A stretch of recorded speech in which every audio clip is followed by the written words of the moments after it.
엄마 국어, 10분 국어. 엄마도 해피, 학생도 해피. 10분 동안 해피.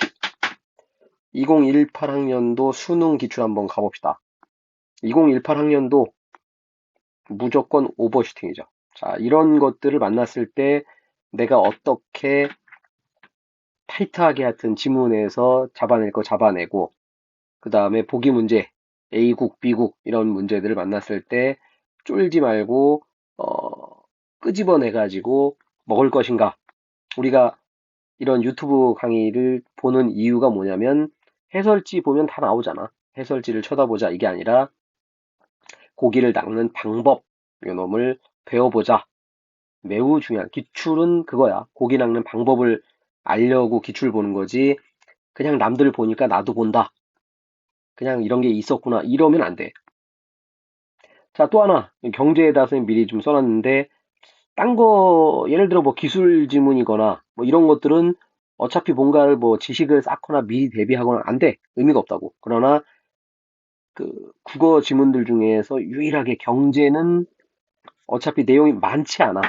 나오는 게 맨날 뭐 환율, 그 다음에 뭐 구매, 뭐 한계, 법칙, 뭐 기타 등등 내용이 많지 않아요. 그래서 그것들. 근데 그 많지 않은 것들이 머릿속에 없으면 좀 곤란해. 더군다나 22학년도 수능부터는 너 EBS에서 봤지? 이러고 설명을 안 줘버려. 그걸 대비해서라도 기출과 EBS에 있는 적어도 경제 지식은 이걸 공부한다 이렇게 되면 또 스트레스거든. 힘들어. 그래서 이런 게 있었구나. 이런 핵심 용어들이 있군. 이 정도까지만 해놔도 공부하는데 매우 부드럽다. 여기 그림은 은행 가면은 있는 거. 환율. 예를 들어서 내가 뭐 1달러를 갖고 있다. 야, 내가 볼 때 여기 일자 빠진 것 같아. 1000원.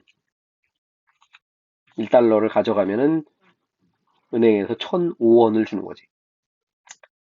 자, 가봅시다. 오늘은 환율 얘기니까. 첫 단락은 역시 쉬웠어. 정부는 정책 수단이라는 걸 한다. 근데 네 가지가 있다. 여기 지금 미리 써놨는데 수능에서 이항 대립, 동그라미, 세모, 아리스토텔레스, 플라톤 뭐 이렇게 나오면은 그냥 지문에다가 이렇게 동그라미, 세모 표시하면서 쭉쭉쭉쭉 가면 되는 건데 얘들아 네 가지야. 이렇게 되면은 순간적으로 쫄아. 별거 아니고 1, 2, 3, 4 번호 쓰면서 핵심 단어 하나씩만 연결하면 돼. 외울 필요 없고 나중에 일치를 찾기 쉽게 이 핵심어 가지고 연결하니까. 그러니까 강제성은 행위를 제한한다. 직접성은 직접 관여한다. 말 어렵진 않지. 자동성은 기존의 조직을 활용한다. 가시성은 명시적. 단어도 어렵지 않지. 이런 걸 가지고 정책수단의 특징이 있군. 이러면 한 문제가 끝난 거고. 자, 정책수단 중에서 환율이라는 거 가지고 한번 얘기를 해보자. 환율 설명 쭉 적어놨고, 단기적으로 환율은 괴리돼서 움직인다. 그래서 변동폭이 예상보다 크게 나타나면은 위험에 노출되고 지나치게 올라가거나 지나치게 내려가면 우리는 이거를 오버슈팅이라고 하더라. 확 오르거나 확 떨어지거나. 자, 근데 왜 생기냐? 물가 경직성하고 불안 심리 두 가지로 생긴다.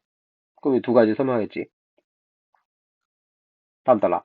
자, 그 중에서도 물가 경직성에 따라서 오버슈팅을 이해해보자. 어떻게? 장기, 단기로. 물가는 단기에는 경직적이라는 게 뭐냐면 딱딱하다 그런 얘기고, 그러니까 쉽게 얘기하면은 잘 안 바뀐다. 그러니까 물가는 잘 안 바뀐다 그러면 좀 어려우니까 천천히 변한다 이렇게 생각하면 돼. 그러니까 콩나물이 1월 달에 1,000원이었는데 막 여러 가지 경제 사정이 막 바뀌었는데도 뭐 갑자기 콩나물이 그 다음 달 갔더니 10,000원 이런 건 없지. 천천히 1,100원, 1,200원 뭐 이런 식으로. 라면 값도 올랐는데 뭐 올라봤자 뭐 몇백 원 이렇게 오르는 거니까. 그런데 환율은 단기에서도 빨리빨리 바뀐다. 그게 포인트라고. 환율은 빨리. 그래서 이 조정 속도의 차이가 오버슈팅을 가져온다. 자, 요 놈은 구매력 평가설에 의해 설명되는데, 이건 이제 환율을 설명해 주는 거고, 가령, 국내 통화량이 증가, 장기에서는 물가도 높아지고 환율은 상승하고, 실질 통화량은 안 변하고, 아, 장기에서는 통화량, 물가, 환율이 비례 관계를 갖는군. 오케이. 그런데 단기에서는 당연히 시험 문제 뭘 출제하겠어? 단기, 문제가 발생하는 걸 갖고 출제하겠지. 자, 단기에서 보니까 실질 통화량 증가하고, 그러니까 기역, 니은, 디귿을 왜 주겠어? 이 변수를 가지고 화살표를 줄 테니까 결과값을 확인할래? 이게 국어 영역에서의 의미야. 이거를 어떤 선생님들 굉장히 친절하게 막 경제를 막 이렇게 설명을 해주면서 이거 설명만 한 30분 하는 거 봤어. 여러 그 인강 보다 보니까.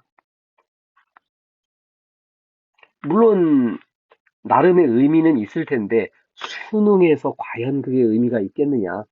여러분들 수능날 이거 읽는데 한 대략 1분에서 1분 30초 정도 읽어야 되는데 이거를 만약에 처음 보는 글이라고 생각했으면은 머릿속에 이게 쏙쏙 들어오나? 읽고 났더니 머리에 남나? 문제 풀 수 있나?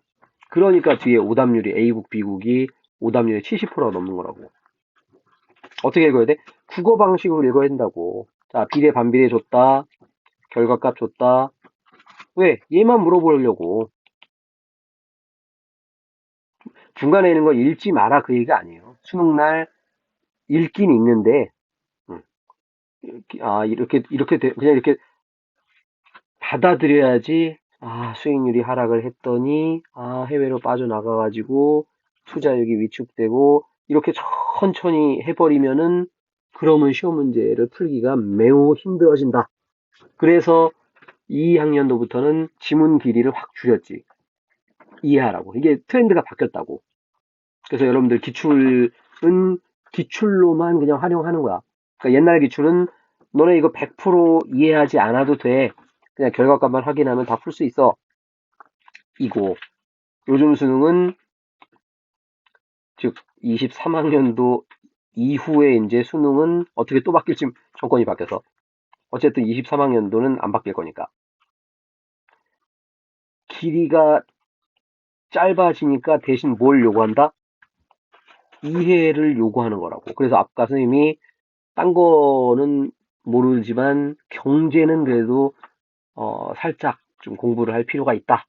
적어도 어떤 개념어에 대해서 적어도 EBS에 나온 개념어는 설명을 안 해주니까 그 얘기하는 거예요. 트렌드가 바뀌었다고. 어쨌든 이 지문 자체로만 보면은 설명 엄청나게 많이 했는데 쭉쭉쭉쭉 지나가면서 실질 통화량이 올라가고 금리는 떨어졌고 환율은 올라갔고 시간이 지났더니 떨어졌고 올라갔고 떨어졌고 거기에 왜라는 요소까지는 적어도 아주 크게 필요하지는 않다. 그 얘기야. 자, 그러면은 이제 맨 처음에 하고 싶은 게 이제 정책 수단 뭐 이거였으니까 그 정책 수단을 동원한다.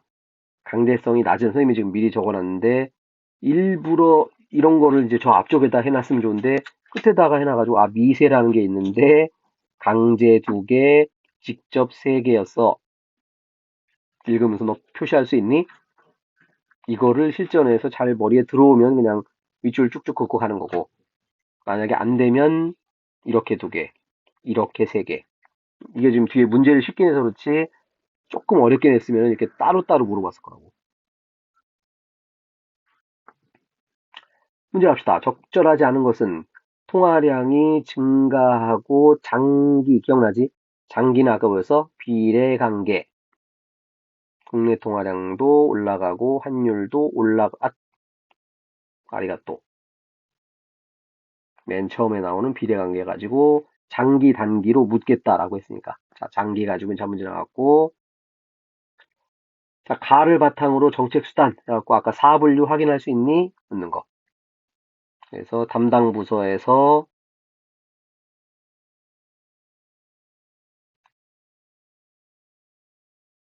복지카드 혜택을 늘리는 것은 자동성이 없다. 원래 기존의 것에서 하나 더 하는 거. 이게 자동성이었지. 그래서 아까 지문에 써놨지만 이항 대립 아닌 이상 3분류, 4분류, 5분류 이런 애들은 밑줄 쳐놓고 핵심어 연결해놓고 나중에 문제 나오면은 빠르게 찾아가서 일치 확인할 수만 있으면 된다. 머리 쓰는 문제 아니다. 자, 이게 머리를 쓰는 문제였고 대단히 어려운 건 아니고 그러니까 이거에서 뭐 하라고 했어? 단기, 장기로 하라 했지. 그지? 자, 단기를 봤더니만 A국의 환율이 급등했다. 그랬더니 B국은 통화량이 증가됐고 금리가 변동한다. 금리가 뭐야? 환율, 금리 요런 게 이제 핵심적인 변수였지. 환율, 금리, 통화량.